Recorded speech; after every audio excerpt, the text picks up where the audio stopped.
बऱ्याचदा लकीली आपला फायदाही होऊन जातो. असं मी का म्हणते आहे हे तुम्हाला व्हिडिओच्या शेवटी नक्कीच कळेल. तर जाऊबाईंसोबत जाऊन ह्या बरण्या आणल्या होत्या. त्याचा व्हिडिओ तर तुम्ही बघितलाच. 69 रुपीजला एक बरणी होती. अशा मी 6 बरण्या घेऊन आले होते. त्या छान घासून क्लीन करून आणि पुन्हा सुकवून त्यामध्ये सामान भरून ठेवलं.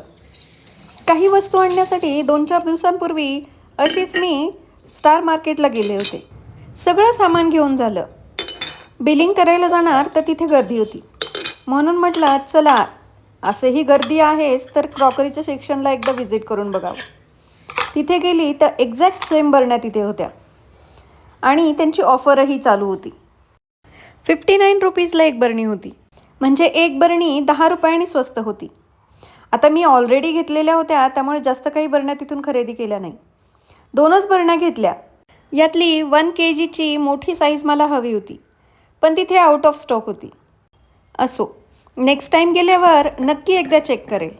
हे मी घरी बनवलेले मसाले आहेत. ग्लास जारमध्ये स्टोअर केल्यामुळे त्यांचा कलर आणि फ्रेग्रन्स जशाचा तसा राहतो. हे बघा, या जारबद्दल बोलते मी.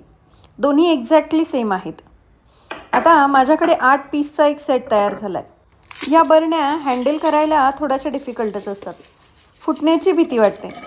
त्यामुळे रॅकवर खाली शेल्फ लायनर टाकायचं आहे.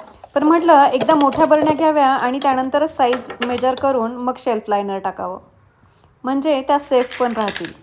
आता सगळ्याच गोष्टी काही विकत आणत नाही बरं का. आता ह्या सगळ्या बघा जॅमच्या बरण्या आहेत. या शेजवान सॉसच्या आहेत.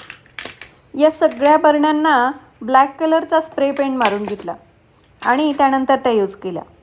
स्क्रबर वापरलं तर बऱ्याचदा त्यांचा कलर निघून जातो. या बरण्यांची झाकणंही आता रिपेंट करण्यासाठी आली आहे. बघूयात कधी वेळ मिळतोय ते.